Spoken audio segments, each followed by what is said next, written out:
up, you filthy animals. How's my buddies over at the R2 Sonic Campfire doing today? Never well. Keep them warm. Oh man. You guys should come. You're my good luck charms, man. I always catch fish with you guys. Is there room on the bus? Because I look at you guys, and the 8 or 9 of you guys impressed me a lot. You know, because I first ran. Okay. No, go on. You guys. I don't do advertising. You're not going to see me on billboards or in newspapers, classifieds, none of that. Well, yeah, there's that because, you guys are awesome. But Yeah, well, that's comforting to know in case I say something stupid. No, yeah. Oh, yeah. You're hearing it. That's kind of our thing, so don't step on our turf. Yeah, come on, man. Oh man, I hope I don't. What we're saying is actually new, so that's why we're fumbling a little bit, but it's going to sound amazing.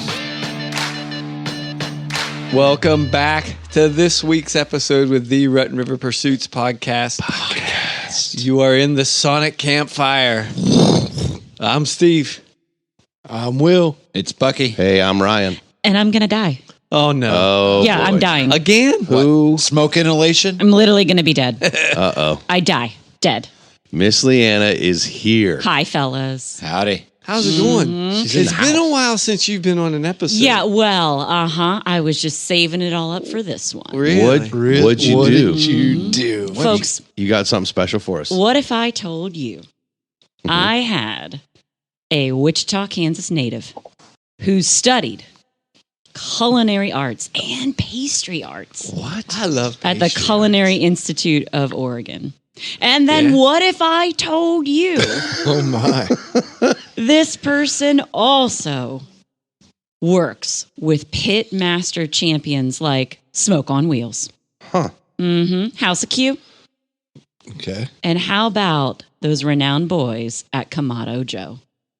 I know the Kamado Jess. Absolutely. That's good You stuff. getting a little warmer, fellas? I feel I want to know. I feel like I know what you did, and I have a feeling we're going to be talking about all kinds of things. Like all things barbecue. Potentially. Ladies and gentlemen, for the next hour, we're going to be good to one another. Please help me welcome Chef Tom Jackson. Holy bucket. Holy man. Wow. You're fired. You're fired up. I can't. I die. I'm dead. Good luck with the rest of the show. You're fired up. I can't believe it. Folks, I mean, I know we have been talking since November about allthingsbarbecue.com, specifically Chef Tom Jackson, Chef Britt, and how they fundamentally changed how we have been cooking and smoking. Yes. Not only Thanksgivings, Not just Thanksgiving. I know, but but I'm just wild saying. game in general. We all now have smoke tubes, multiple smoke tubes. I run one while I'm smoking like a rack of ribs, and then a separate smoker, I'm cold smoking cheese. Yeah, I mean, come on. I run one when I'm in the bathtub. Why not?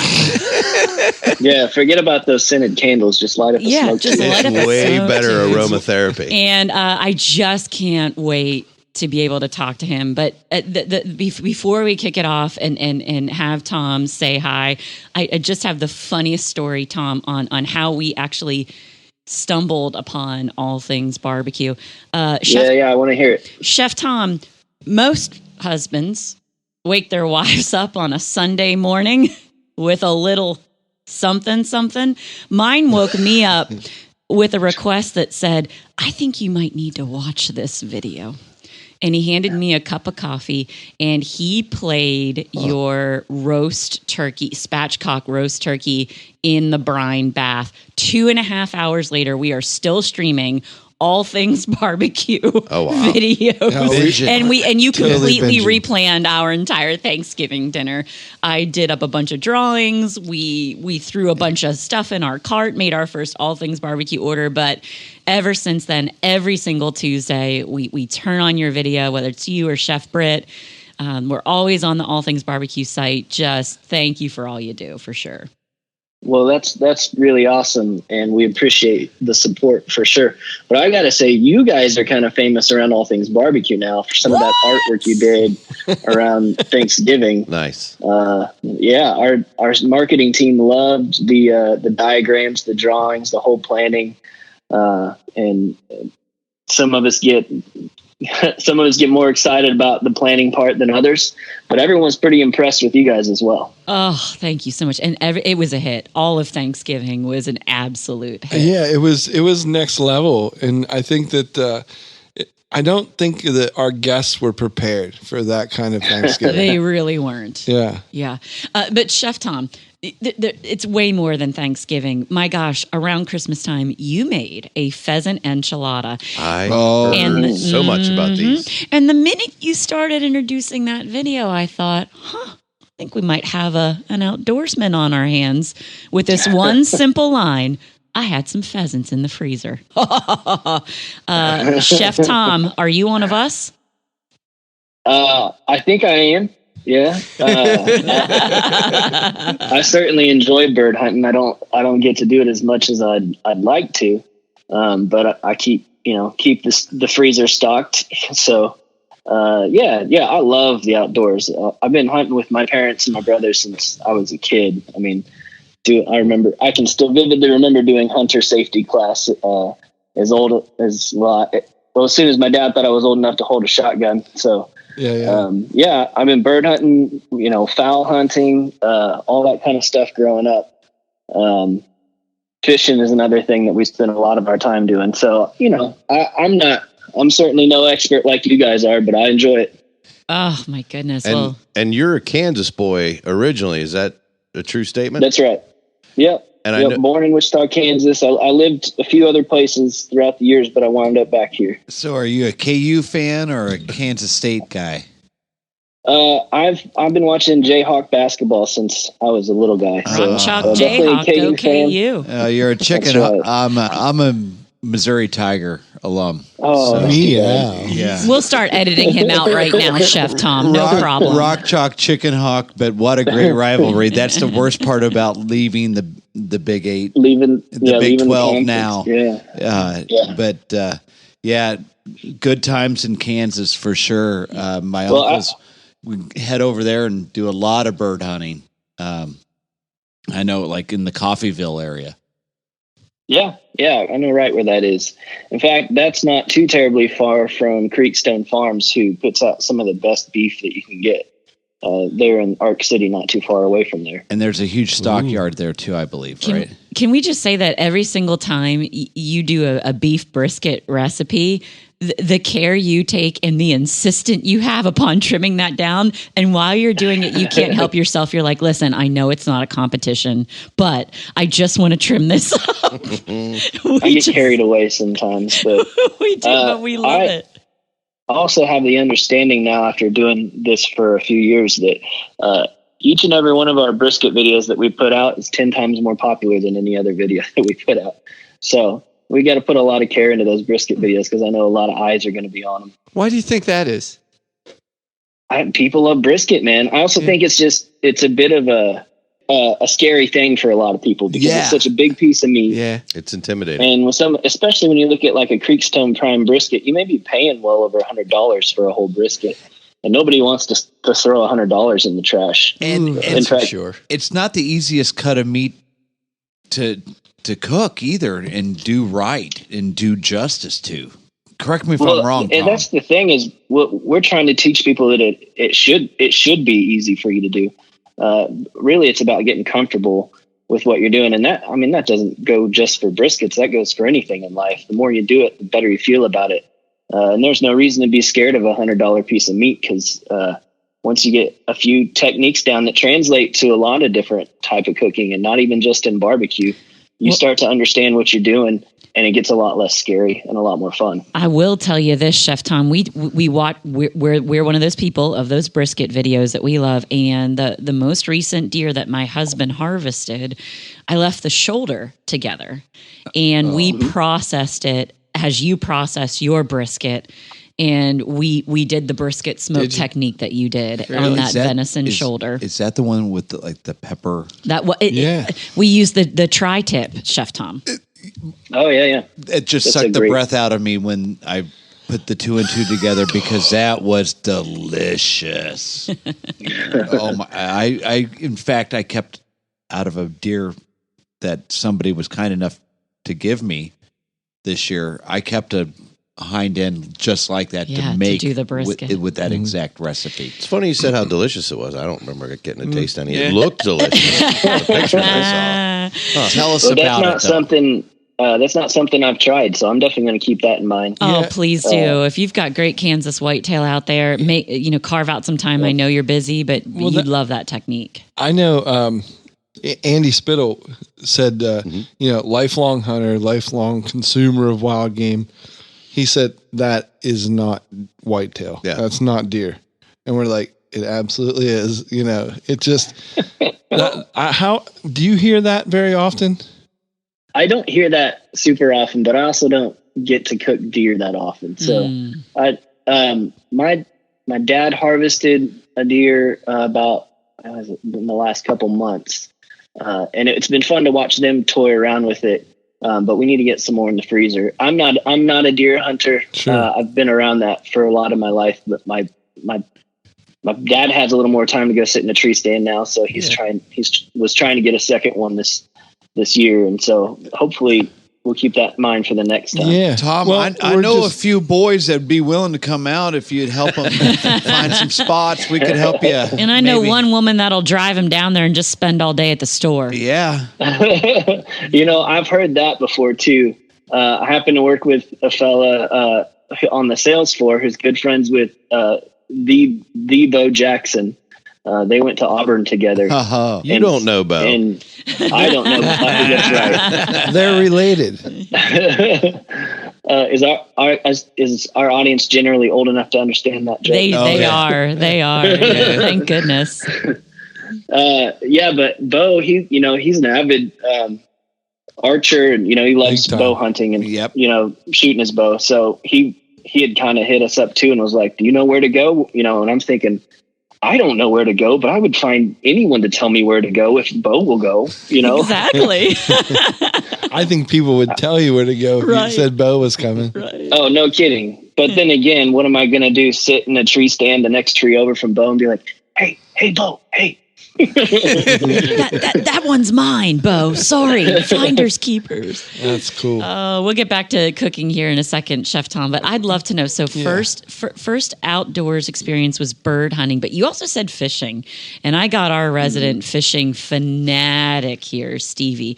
I think we'd love to know, like, what's your favorite go-to fishing styles? Is it fly fishing? Is it 100%? It's fly fishing for trout. Yeah. And I don't get to do that here in Kansas a lot, but living in Oregon for a while, I messed around with that.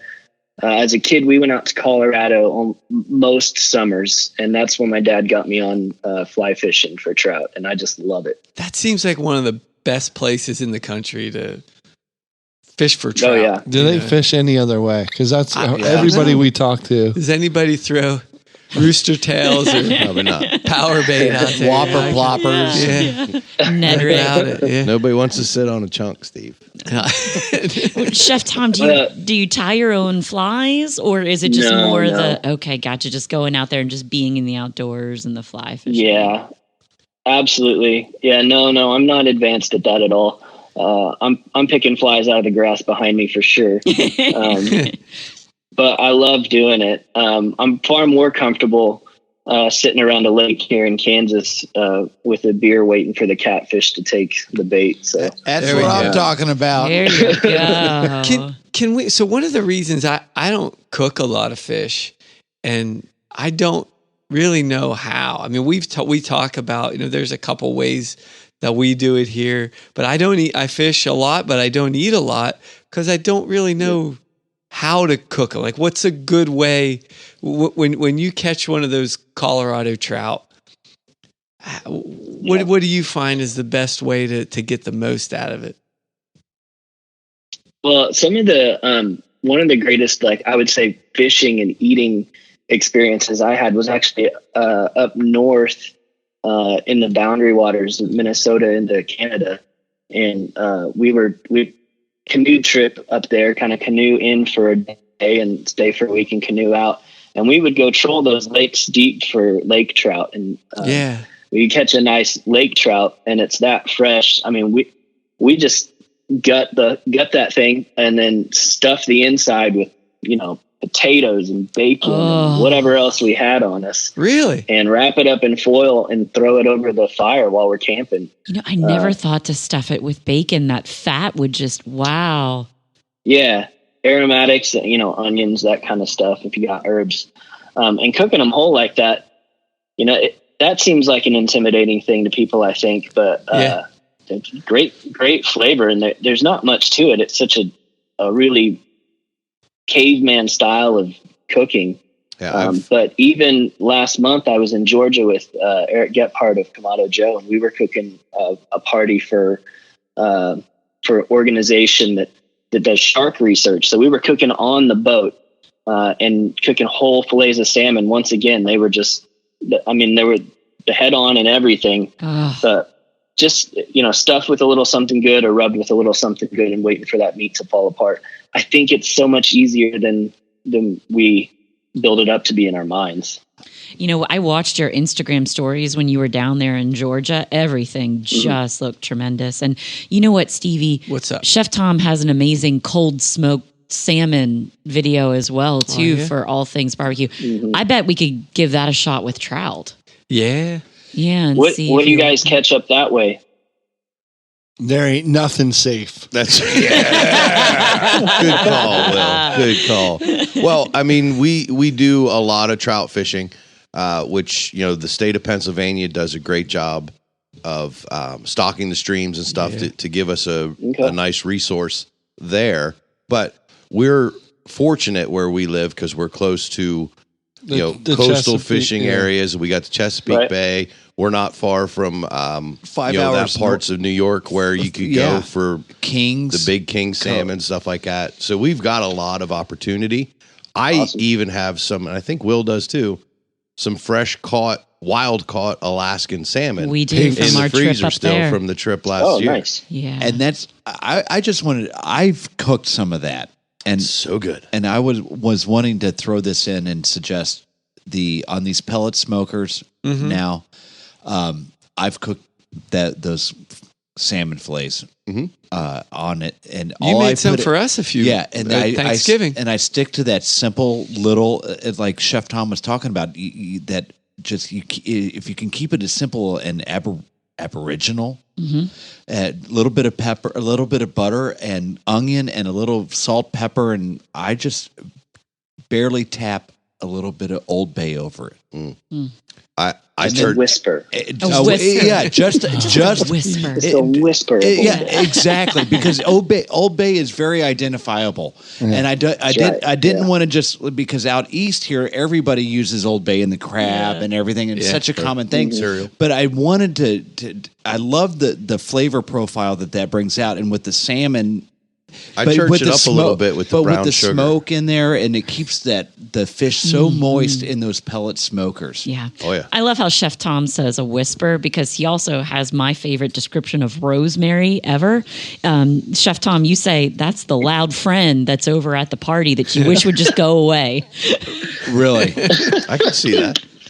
Or just quiet down a little bit. You guys know who that guy is too. You're already picturing him. Bucky. Yeah, and her name's usually Karen. His name's Bucky. I'll just clear that pink elephant out of the room now. Old Rosemary Buckman. Rosemary Buckman.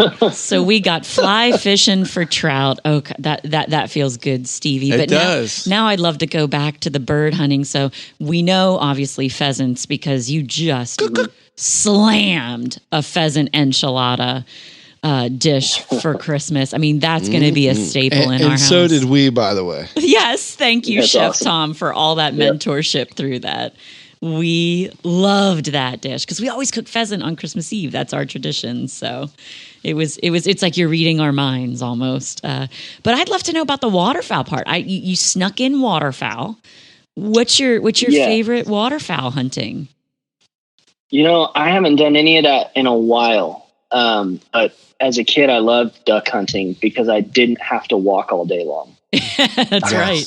That's right. And I maybe that's even why my dad started taking my brother and I out to do that, because when he made us walk through the CRP all day long, we complained about it. And when we got to sit in a duck blind, we got to drink hot chocolate. So there you go. Yeah. duck is such a funny thing because bringing it home, harvesting it wild is so much different than what we learn about in culinary school, which is, farm raised duck, which is delicious, by the way, Yeah. but they're very different animals in the wild versus domestic. So that's one that I don't get to cook very often anymore. And upland game is so popular here in Kansas. I've grown to love hunting upland game birds. So that's kind of where I've started putting more of my focus. And I try to pick up recipes from other people. I'm looking at doing some new things.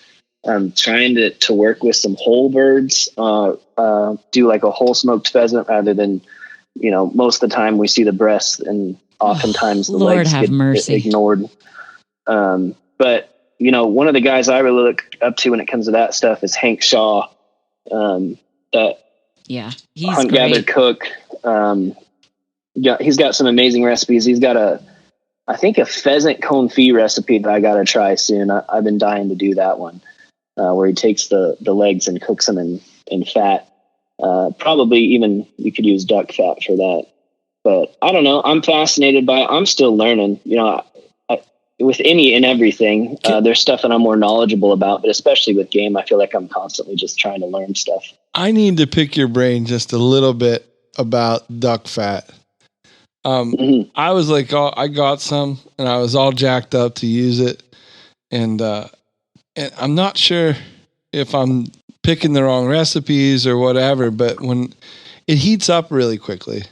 Yeah, we got the duck fat in the jar, Tom, and then we also got the spray duck fat from you. Yeah. And I think we know and understand how to use that spray duck fat, but we're struggling a little bit with sort of what I would call like the congealed duck fat, like in a jar. Any thoughts? Well, I suppose it just depends on what you're using it for. But I think lower temperature applications could be better for it.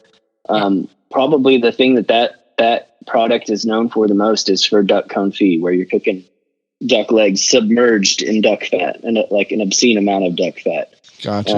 And that's done at low temperatures, and we're talking like 300 or below. In your sous vide. Yeah. I mean, that would be an amazing thing to do. Is just to throw some duck fat in with whatever you're putting in your sous vide, whatever you're cooking, to kind of allow that flavor. And I'm just thinking whipping it up with some eggs. Honestly, too. makes more sense to me because I think What were you guys doing with it? Well, it just it heats up very, very quickly. Like it just. Does it have like a low? What do they call that? A low burn, or what do they call it with the oils? The smoke point. Yes, smoke point. Yeah. It really smokes quickly. Let's see. Let's ask Google. Yeah. Google says that duck fat as well as chicken and goose fat smoke points around 325. Wow, that is super low. That's okay, low. That is very low. That was going to be my next question. Yeah, that's really low.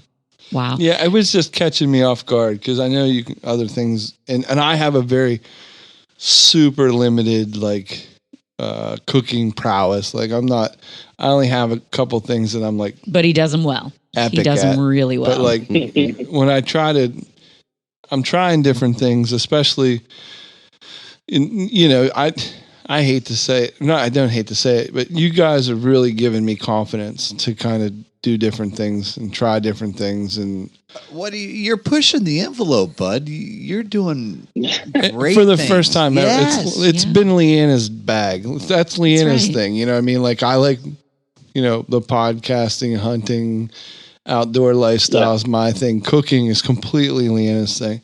I like eating. Yeah. and Ryan likes helping us eat. Yeah.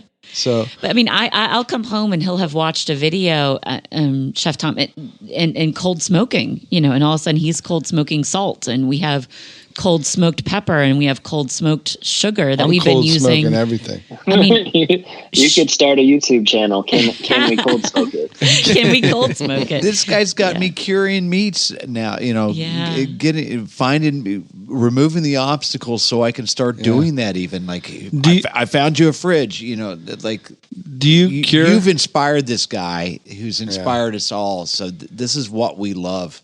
Speaking of like duck fat, it's our mission. Yeah. Do you cure any meats like that? Do you do any kind of like prosciuttos or anything like? Have you done much of that? I'm dipping my toes in the water with some salamis this year. That's something that I'm gonna kind of set my mind to accomplish. It takes a very controlled environment, like a dry aging environment, to do something like that. But that doesn't mean you can't work on curing other foods that don't require that dry aging environment. Even just starting with bacon. Right. That seems like a big deal, and I bet I've screwed up more batches of bacon, and by screwed up I mean like this isn't exactly what I wanted it to be. But I probably screwed up more batches of bacon than anything else. At the end of the day, it's bacon. Yeah. But I'm constantly still playing with that stuff. So there's those items that you can cure with no problem in the fridge. I went to a class on charcuterie several years back and came home with some fatback that was just some pork fatback that was just 100% fat, completely encased in salt in a trash bag, and I left it in the fridge for like 6 to 8 months. I can't remember when we finally pulled it out. Whoa. But when we pulled that out, that's what they call lardo, and it's essentially bacon, but there's no meat in it. It's just fat. Oh, and I'm sorry, Ryan just passed out. Ryan just passed out. We're gonna have to pause the podcast so that we can revive him. He's laughing because that was like my nickname in 10th grade. I've been calling Will that for years. That is the goal for my coronary arteries by the time I check out of this life, Tom. Lardo. That's not something you want to indulge in too often, probably. Yeah. But it sounds amazing. No, but it's goals. Yeah, goals. So there's lots of and there's great resources for that out there. Even better than our channel. There's a book that's simply titled Charcuterie by Brian Polson is the chef's name, and he's kind of forged the way in America for that kind of charcuterie, and that's a great resource. We really nerd out about cookbooks around all things barbecue. And Britt has probably the most vast Chef Britt, that is, has the most vast cookbook collection of anyone I've ever known, I think. So. And don't you read them like novels? Please just lie to me and say yes. But I think I'm probably more apt to read them every page like a magazine, where for some reason I can't help but from flipping from the back to the front. I don't know what's wrong. Interesting. I like it though. Yeah, I devour them like novels, like front to back. I'll read the whole thing and then I'll go back to the beginning and start flagging. It's hard to just jump in and read one page and jump out. Yeah, I'm the same way. I like to read the whole thing. Especially that you mentioned those Hank Shaw books. I mean, like Duck, Duck, Goose, Buck, Buck, Moose, Pheasant Tail, and Pheasant, Quail, and Cottontail. He's just such a storyteller. Yeah. He's the Dr. Seuss of culinary arts. Which leads me to my next question, Chef Tom. When can we expect the Chef Tom at All Things BBQ cookbook? Oh boy, man, that's been a discussion for years now, and there's no actual work happening on it. So, I mean, we've been photographing food like it'll go into a cookbook at some point, and I've got every single one of those recipes written down. But the act of actually composing the book or choosing the recipes hasn't started yet. Listen, if you need me to quit my life and drive south with a laptop and a Word document open, just let me know. Just let me know. And I can't even imagine the cocktail section that Chef Britt writes for you. I mean, we made her no chino ring a ding ding. Yeah. Oh my word, that's a sipper. You just have to sip that. She picked those black walnuts out of her yard. It's amazing. That was foraged. That was a foraged cocktail right there. What was in the Nocino ring-a-ding-ding? Yeah, Chef Tom, you want to walk them through it? Yeah, walk us through that, would you? I don't know that I can. So the Nocino took probably 6 months to be ready. Britt joined our team probably in March, and we were sipping those cocktails around Thanksgiving. So, wow. Yeah, that's just how long it sat before it was really aged. Super dark looking, like a it's like a super, almost like a like a bitter or a digestif. Yes, I don't have that digestif kind of would be yeah. And then she added cold brew coffee. May I suggest a Zantac for that digestis? And it was just a wonderful excuse to buy Nick and Nora glasses off of allthingsbbq.com. Like I needed an excuse, but it was good to have one. It was super nice. Ryan, how long did you sit on that mango icy light before it was ready? Buddy, I gave it about 3-4 minutes tops. Okay, so Chef Tom, we learned about the fishing, we learned about the bird hunting. I'm dying to know. We read your bio. We know it was culinary school in Oregon, but specifically, how did you start driving content at All Things BBQ? Was it your idea and you approached the family that was your friends, or did they approach you? I mean, how did you start this juggernaut of content that people look forward to every Tuesday? I don't think. I mean, when I took the job at All Things BBQ, I didn't have the vision that we were going to be creating the content that we're doing now. I was just kind of ready to get back to Kansas. It was, my wife and I had our son, and we're so tight with our family that it was getting hard to be that far away with the grandkid, and they needed a chef to kind of organize their cooking classes full time. Those were starting to take off. And so that was kind of the impetus there, was like, let's get somebody in here to organize cooking classes because people like these things. Which, I mean, the cooking classes are now sold, every one of them are sold out for the next 3 months at this point. So that's continued to grow. Wow. That was kind of my focus when I came back, and, part of the job description, which nobody knew what I was going to do when I got there. Don and Kathy are fantastic people, but I don't know how much they had figured out I was going to do beyond cooking classes. So there was definitely a little period where it was like, we'll figure out, what's a full-time job for a chef at a retail store, and so part of what they had wanted me to do from the beginning was, let's do some instructional videos and kind of show off some of the equipment that we're cooking on and that we're selling. And, but it was really, their son, Josh, who's a good friend of mine. He was doing the e-commerce side of things, and he definitely had a vision for, let's put products into recipe videos and see if we can sell them. And, he was kind of the one that said, we're doing this every week. Well, whether you're busy or tired or sick or whatever, we're doing one every week.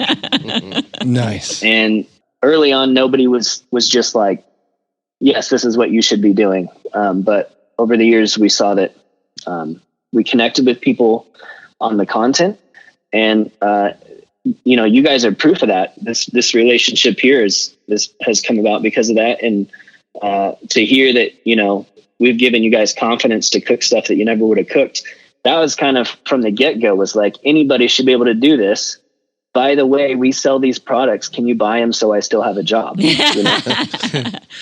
And so that just kind of grew from there. And we've tried to respond, I think, to what people are interested in. And as we grow, it's hard to answer every question.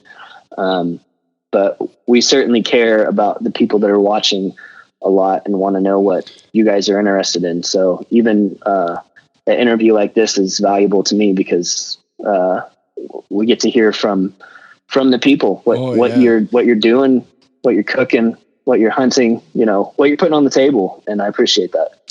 And, and I'll share one more story with you because, I think he might cry if we don't mention another one of your super fans on this show. But my husband and I, we have a favorite brewery that we go to in our town, and we've gotten, very close with the bartender, Benny. And he asked us what we were doing over the holidays, and I said, I finally did it. I finally mapped out my whole entire Thanksgiving meal plan. And I was like, we're going to start off with a cranberry mostarda. And he's like, oh, that's interesting. I had a thought to do a mostarda. And then I was like, then I'm going to do duck fat smashed potatoes. And he looked at me and he's like, wait a minute, I'm doing duck foot. Or do you watch All Things BBQ? And I'm like, oh, let's be good to one another. And like Benny and I for like an hour. And now every time we go in, Will, how about it? And he's like, did you see Tuesday's episode? Did you?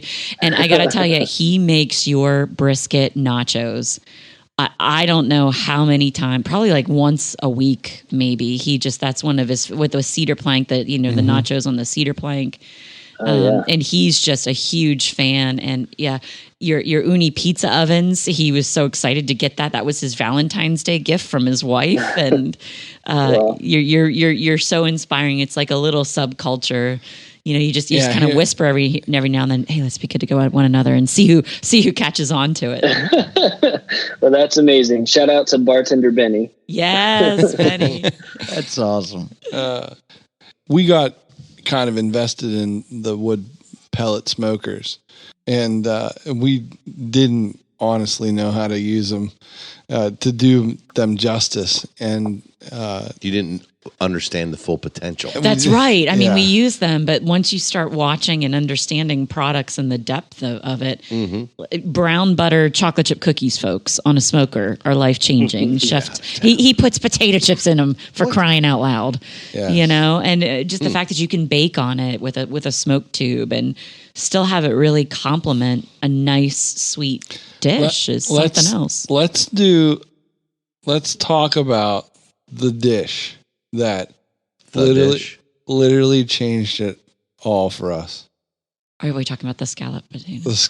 Oh, Chef Tom, walk everybody Which through. one is it? What is it? Your scallop potatoes with the smoked cheese that you cold smoked first before you put on it, and the 1/4-inch thick bacon diced up. Oh, okay.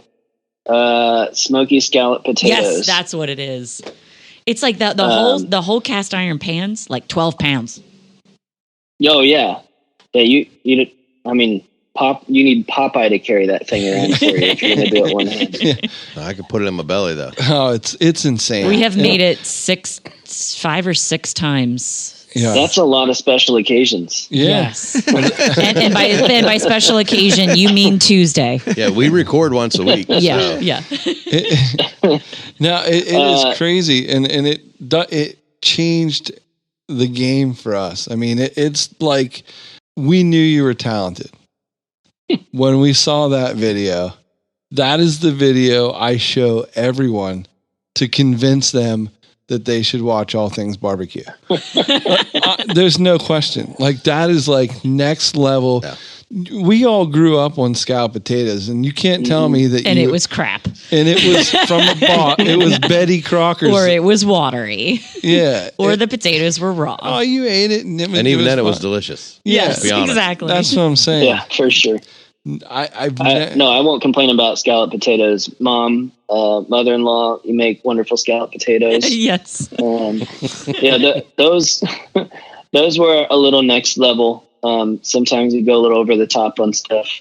No, but that's what I admire. Like I don't know what it is. If your culinary has come from the same people that built pyramids or the Stonehenge or whatever. I don't know where you got your talent, but it is next level. And I'm not seeing it like the world, doing some of the things that you're doing. And I'm not trying to this is in no way, I don't do this. I'm not like a big fanboy of really. Go ahead, Pander Bear. You do some stuff, you do some things that are just next level. And I just, I don't know. I do appreciate it. So for for whatever it's worth, like I said, the scalloped potatoes is what I show people, and so what's that look like? What's this dish look like? Man, it's really just so straightforward when you get down to it. I appreciate all that. I mean, it makes me uncomfortable because I don't know how to. He makes me uncomfortable a lot too, Chef Tom. But listen to the Ryan podcast. I appreciate that. I don't think I'm doing anything earth shattering. I'm just I'm doing some of the heavy lifting so that you guys don't have to. We do some research, we do some testing. I'd like to say that the tests come out great the first time every time, and sometimes they do, and sometimes it takes 5 tries to get something right. But obviously, with the amount of recipes we put out, like, I don't just have every one of these recipes in my back pocket. I've got to work at it to figure it out. Yeah. And I take a lot of inspiration from other people. I'm certainly no culinary genius. I'm just trying to do the work to make sure that you guys get a good product in the end. And that's the case with the scalloped potatoes. I don't remember where those started. I know that's it's evolved over the years. I know I started with a recipe. It was kind of based off a recipe from another food blog that I've been following for years called Homesick Texan. And it's a woman, I believe she lives in New York. I don't know her. I've never met her. She's got a book, at least a book out. But she does a lot of Tex-Mex and Texas style stuff because she's from Texas. And and I know she had a scalloped potato recipe that kind of piqued my interest because it had goat cheese in it, of all things, and chipotles.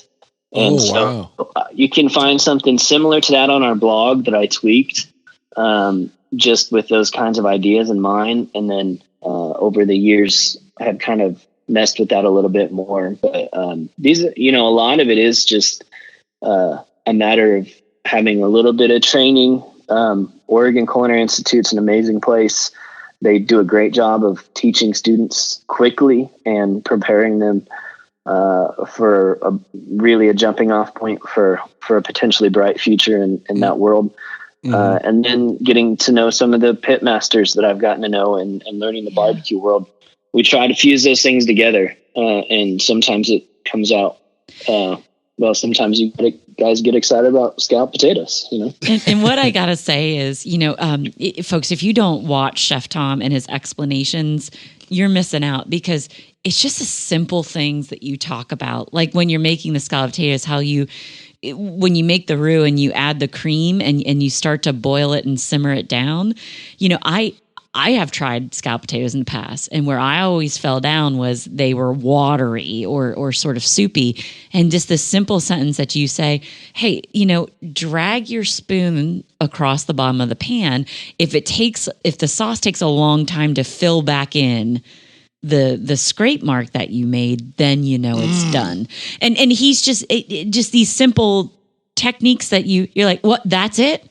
That's what my grandma's been doing all these years, and that's why her scalloped potatoes aren't water. I mean, we just so appreciate just the simple way that you just describe techniques. It's not pretentious. It's very approachable, and it's just quite simple. And Leanna has 10 flat spoons now. I do. I bought flat spoons simply because I wanted to do the Chef Tom drag across the thing. That's an important tool for sure. It's unfortunately so true. I also, just want to mention as well too, for folks and viewers at home, you don't necessarily have to have that equipment. Like I've often heard you say, we're cooking this on our Yoder or our YS smoker, but certainly the recipes can be adapted. Don't be intimidated if you don't have the equipment. You can still get, part of the way there. And these are still delicious, amazing recipes for sure. Well, thank you. I mean, we're certainly, we're not interested in excluding anyone from the conversation. Anyone should be able to cook these foods at home, and anyone should feel like they're allowed to. There's no private club that you have to belong to cook good barbecue. I think, cooking good food is just a great way to show people that you care about them. Certainly one of the ways that I show affection to people is by cooking food for them. And so I think that should be inclusive for everyone. Carbs are my love language. That's for sure. I feel that. The importance of good spices as well, too. I think that's what you get from watching Chef Tom. You know, you don't skimp on spices. And there are often times you'll open a spice jar and you'll show it to the camera and you're like, see the high quality ingredients? And then you'll shake it out and rub it down. And it's just, you know, if it makes a huge difference using fresh quality spices for sure. Yeah, we're really lucky to work with a lot of truly like small batch spice companies that are doing a great job putting out great products, and we've gotten into that world now where we communicate with those people, and even to the point now where if you saw that, I believe the pheasant recipe was the first recipe where we used Mexicano, the new Cattleman's product. It's and that was amazing. Well, thank you. That was the first time that I kind of had creative control over a product with our label on it. So I got to work with the company that puts that stuff together and develop those flavors into something that I liked to put on my tacos. And now we all get to share it. But you know, those are done in small batches. These aren't massive quantities that we're working in, and because of that, I think the quality really shines through. And one of our favorite quick and easy meals, like if we're exhausted on a Sunday night and we're meal prepping, is chunk up chicken thighs, brown them in a pan, sprinkle that Mexicano all over it, pour a little bit of beer in the center, throw a lid on it, and let it go. And it's awesome. Some of that over like some rice, and there's these little packets that we get from Sam's Club now. Have you guys had the rice and quinoa packet? No, but I'm willing to definitely give it a shot. 90 seconds in the microwave. Whoa. How's that for a quote? 90 seconds in the microwave. Yeah. And then anything stewed or braised on top of it is fantastic. I love doing like curried lentils with it or something like that. But we also, we like Mexican chicken probably 70% of the time in our house. That's just kind of dinner. So that's a great quick way to do that. That's amazing. And you also do a lot with sweet spices too. You know, the sweet potatoes that we used called for this amazing, like sweet and spicy rub, almost like brown sugary. I'm failing on the name, terrible. But now we use that in all kinds of stuff. We sprinkle it over bacon as it's frying in the pan. We put it in our sausage, and it's just it's the level of sweetness in the umami. And you like to call it funk sometimes too. You're like, add the feta for some funk, add some Worcestershire for funk. So we walk around now calling things funk in our house, which is good. Makes sense. Yeah. Just leave sweet potatoes out of the conversation now. Poor Ryan, I'm having a Chef good night. Tom. I'm Let's sorry. not bring up the sweet potatoes. I'm sorry to break this to you, but you won't get. Yeah, Phil, we gotta cook them, but more for Ryan. So. They can stay over on the side with the cilantro. Get it out. Look, Ryan, I love me some cilantro, but I'm not the biggest sweet potato fan either. All right, we can agree on that. Nice. Cilantro, onions, and radish with any kind of well-loved meat in a tortilla any day. Phil Buckman, Boom. yes. I can do it. I'm growing up a little bit. It's a sweet taco. potatoes growing on me for sure. Yeah, the radish is a good touch. That's a nice little spiciness. I love all three of those in a taco. What were they again, bud? It's called the cilantro, the bitter sandwich, onion, and radishes with I like El Pastor meat. It's a and that's Spanish for the pastor. And that's as the Canadians say. And that's a kind of a culturally hybrid meat. It's a Mediterranean tradition brought to the New World with the Aboriginal. Which world? this world, the Central kind of meat America is one. it? What kind of animal? Well, you can use any kind of meat. Okay, Sometimes so it's the way it's I've seen them spiced or stack. prepared. You stack thin slices of meat.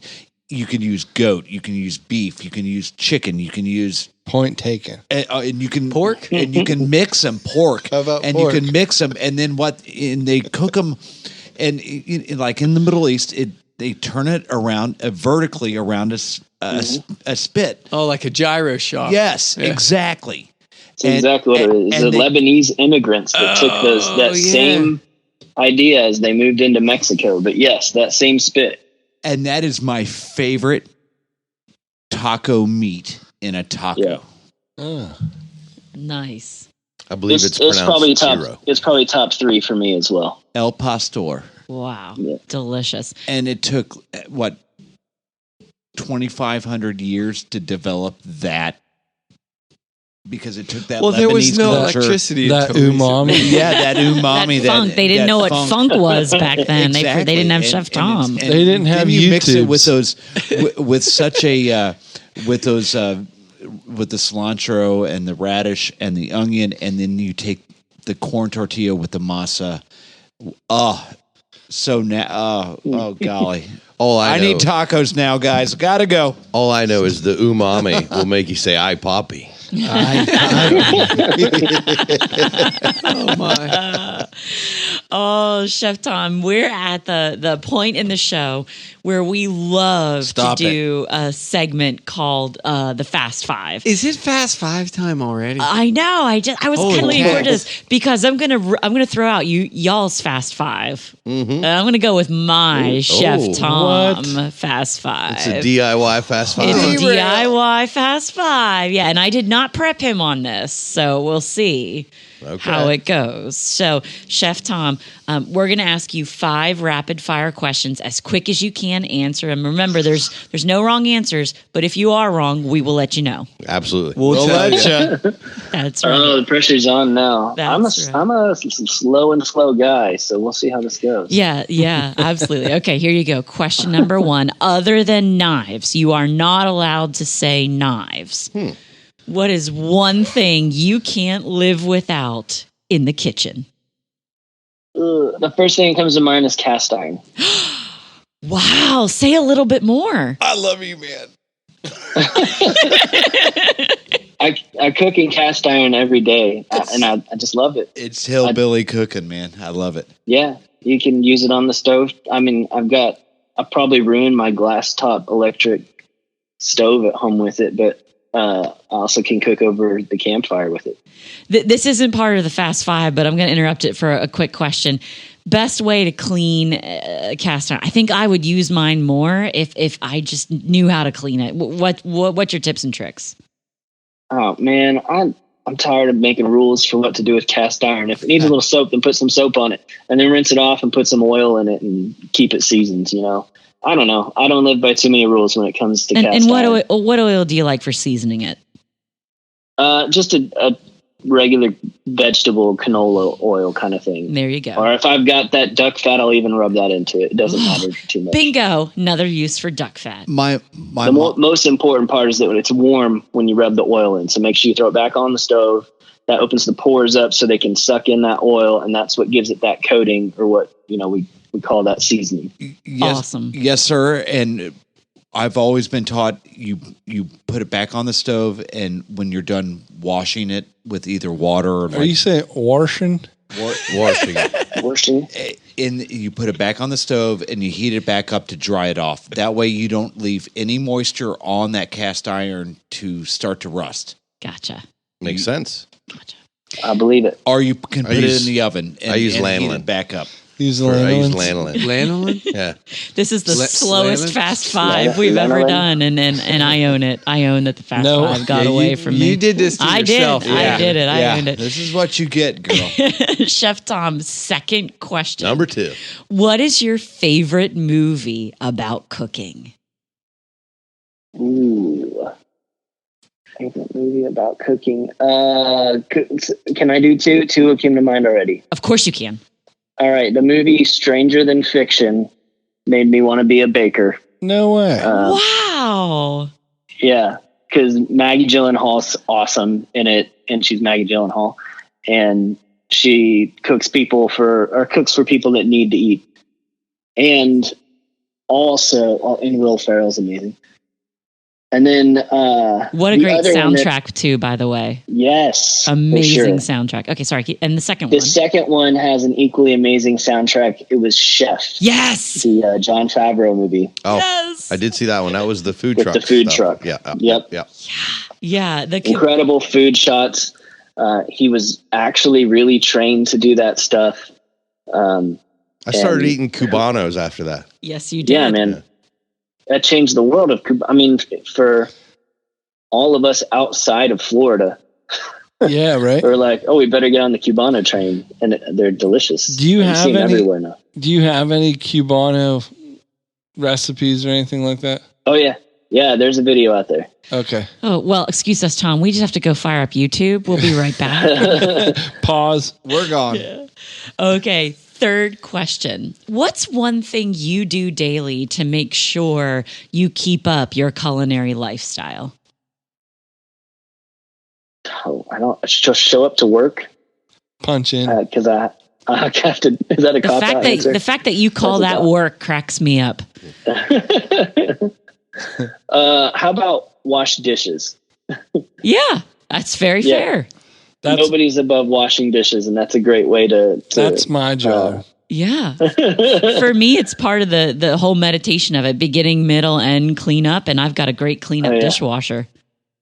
Marry someone who can wash dishes. Washing dishes in a kitchen was one of the best mindless jobs that I could do in college and make a decent wage. I loved it. I love dish dogging. I do too.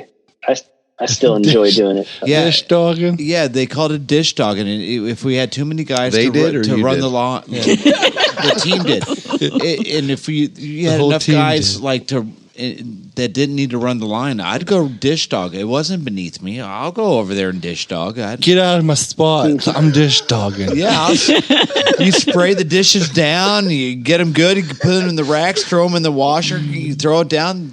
Keep on throwing. You get into a rhythm and. Everybody else is going nuts in the kitchen. The waitresses are going nuts, and you're just washing dishes. Fourth question, Tom. Other than cooking, what makes you happy? My family's probably the first thing that I think of. I love spending time with my kids and my wife.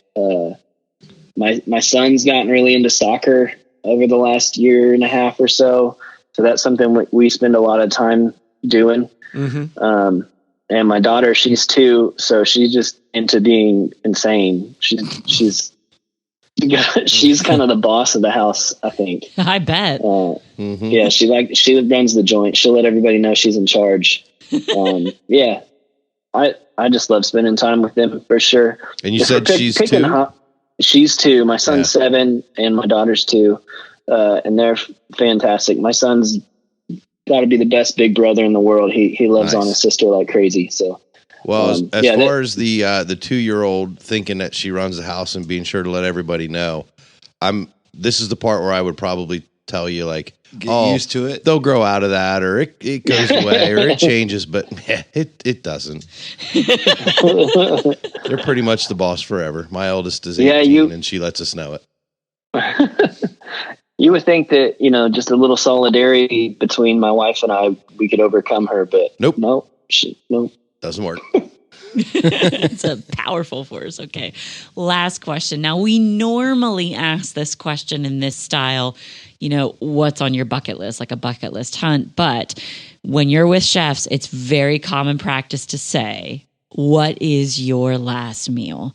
If you could only have one more meal, what would it be? Scalloped potatoes. Smoky scalloped potatoes. What would be my last meal? It makes sense that should take longer for me to decide as a chef, right? Because I put a lot of planning into meals sometimes. I hear you. Draw up a diagram or two too. Sure. Right? Hey man, my ugly doodles get me. Yeah, my ugly doodles get me a post on All Things Barbecue. Yeah. My wife, she used to ask me. She got over asking me this, but she used to ask me Don't you ever? Does it bother you that you spent 2 hours creating this and we all devoured it in 15 minutes? Mm-hmm. And I'm like, no, that was the best part. That's a compliment.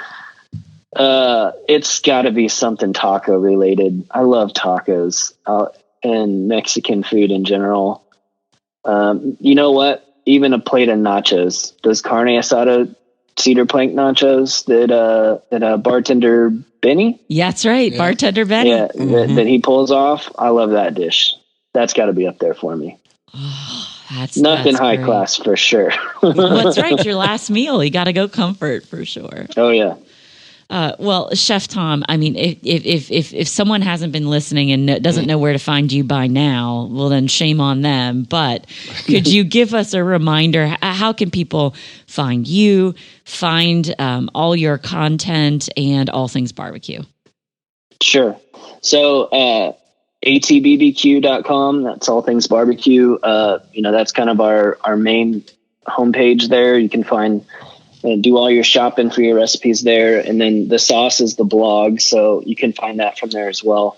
If you just want to go straight to YouTube, we're All Things BBQ on YouTube.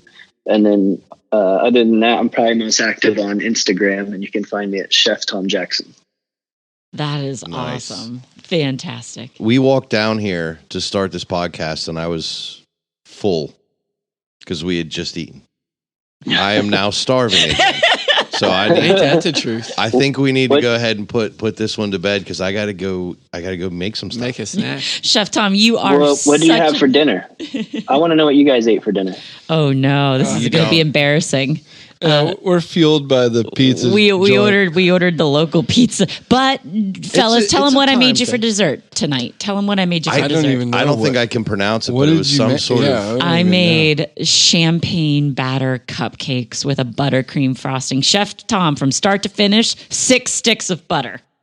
Whoa! Yes, these were amazing cupcakes. So that's what 50 cupcakes. No, 4. No, it made 18 cupcakes, but yeah, 18 delicious cupcakes. So I did make them. I'm stopping off at the hospital for a left heart cath on my way home.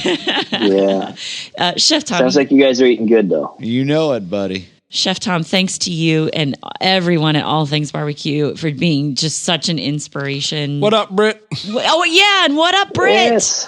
God, we love you, Britt. She is amazing. Britt, and that crazy mixer that like you turn it on its sides, like 5 different sizes. Yes. It's like I feel like it's gonna like build a house or something like that. This thing does everything. It's a blender. It's a sausage maker. It's fantastic. Do you guys want to know what she made in it today? Yes. Tiramisu. What? Yeah. That's one of your favorites, Will. That is my favorite. That is one of your favorites. Oh, it's the dessert course for our cooking class tomorrow night at All Things BBQ. We're having tiramisu. We've got a whole like Italian night planned, which is going to be amazing. No way. Your smoked ossobuco is in my queue to use venison shanks coming up too when we do an Italian night. Perfect. Chef Tom. Yeah, you should get if anyone's in the area, come check out our cooking classes. They have been difficult to get in lately, but they're a lot of fun if you can. You can sign up for those on our website as well. That's what I was going to ask. Like, how far out? Like, if I was to get Leanna a cooking class to like or 5 cooking classes. Yeah, like if we were to come out, how far out would we would need to book out? Well, if you guys come out, come for the weekend because typically we do a Friday night dinner on the grill, which is like a 3-course meal that's paired with wines by someone professional that's not me that pairs wines, and then we do 2 barbecue classes on Saturday. You can't do everything, so let's give someone else wine. Makes sense. Yeah, that's fine. I'll hold the glass while I flip the steak. So there you go. Perfect. Right now, I just posted May classes last night, and we've sold a dozen seats since then. But we typically try to have classes online about 3 months ahead of time. Gotcha. And then they'll sell out within a week or so of being posted. So, plan a few months ahead. And when I bring my sleeping bag, do you just put me in the aisle with like the Yoder smokers to spend the night, or like where do you? Well, you guys could stay and help us trim briskets or prep something after class. Don't you threaten me with a good time? Don't you dare! That's right. Don't you dare! No, that's great. Wichita's fantastic, though. You guys will have a good time. There's a lot of great stuff to do and a lot of great places. And by the time we get down there, you'll still be celebrating that Super Bowl win. So that's right. Go Chiefs. One last thing. You like oftentimes I see you guys on your videos. Like you got some cold air. Like it's got to be cold on the set there. Yeah. Yeah, we can't do anything about. I mean, Britt gets to shoot inside. In fact, last week she let me inside the kitchen so I could shoot inside because it got too cold, which was nice of her. I definitely, I think it's awesome. I appreciate it. It just makes you look that much more badass. I don't know. See, that's why I better stay out there. Today I was prepping for our cooking class, and when I got to work, the wind chill was below zero. Luckily, we're in an enclosed area there, but it was just so dang. I mean, it was probably about 15, 17 degrees out today, and I had those Yoders running, which they run like tanks in the cold, so that's great because they're so heavy and well insulated. But I was smoking pork. I also have in fact. Next weekend, I'll be in Miami for the South Beach Wine and Food Festival for the third consecutive year. And we're doing tacos. So I'm starting to smoke pork butts here that I'm actually going to ship down there because when we're doing over 2,000 tacos and I don't have time to cook that much food while we're down Can you there. just imagine that as your carry-on? Like that's your carry-on. Like how many bags? 4 brisket? Yeah, the first year I did this, I did the Burger Bash was a big event with Guy Fieri, and I did this bacon jam burger. You guys might have seen it on our channel, the bacon jam smash burger. Yeah, and because of the quantity and what I was doing, I ended up packing like 60 pounds of bacon jam in my checked bag. Oh my God. Like I was almost too heavy. I don't remember what the limit was, but it was almost, I think I had to move a bag around or something. Oh, that's fantastic. No, the price was so high. I remember the dude was like, I'm going to have to charge you like 50 extra bucks because of the weight. And I'm like, it's literally food. I can't take the ice packs or the food out. So, it's a crazy fun event, and we're doing tacos this year. Speaking of tacos, so anyone down south, come check us out. We got listeners down in that Florida, especially that Miami area, fishing for peacock bass, and a bunch of guys down there. So if you need us to give you a hookup on anybody, if you have any downtime and get you fishing, I have almost no downtime, which is a bummer, but I'm headed back there with the family in May, and we're looking at maybe getting on a boat and headed out to do some fishing. Oh, that'd be good in May. So. Yeah. Well earned. Well, Chef Tom, you and everyone there are such an inspiration. Thank you so much. I would have to imagine that you drink a lot of coffee, right? I don't actually. I didn't have a cup of coffee this year until like the last week of January. But I've just gotten back into it, and I'm crazy about it right now. Well, that's a good thing. That's a great thing. So we're going to have you migrating over to an even better cup. Yeah. How's that sound? Our friends over that sounds awesome. Our friends over at Duck Blind Coffee have generously given all of our guests a bag of their coffee. So we'll ship that out to you. Oh, that's amazing. I don't drink coffee first thing in the morning. I wait till I get to work. And everyone at All Things BBQ is going to appreciate it when I bring that in. Yeah, totally. Awesome. I sure will. And then for folks at home want to get some Duck Blind coffee, go to duckblind.online. So www.duckblindonline.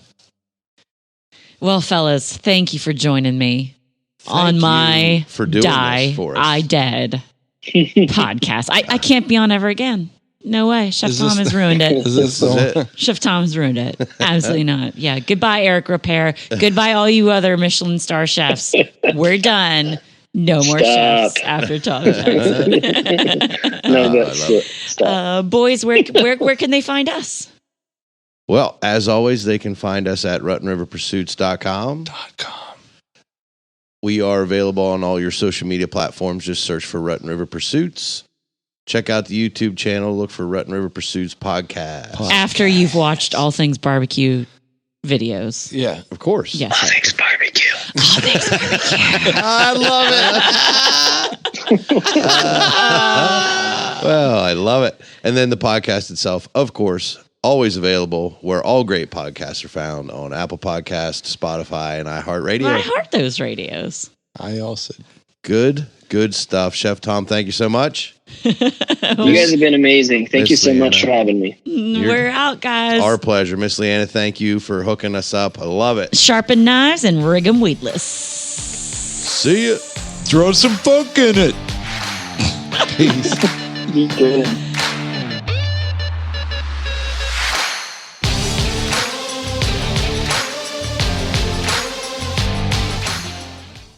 I happen to work with a fella on the sales floor who's good friends with the Bo Jackson. They went to Auburn together. You don't know Bo. And I don't know. That's right. They're related.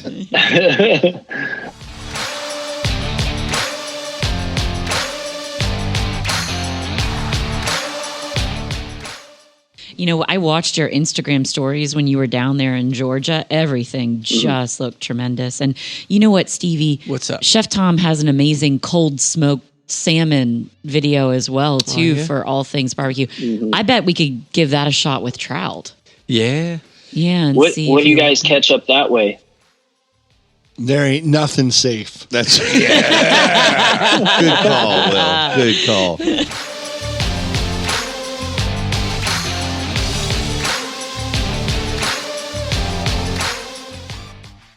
Because it took that. Well, there was Lebanese no culture. electricity. That until recently. umami. Yeah, that umami. that funk. They didn't know what funk was back then. Exactly. They didn't have And- Chef and Tom. it's- and They didn't have then you mix it with YouTubes. those, with such a, with those, with the cilantro and the radish and the onion, and then you take the corn tortilla with the masa. Oh, golly. I know, need tacos now, guys. Gotta go. all I know is the umami will make you say, "I poppy." Oh my.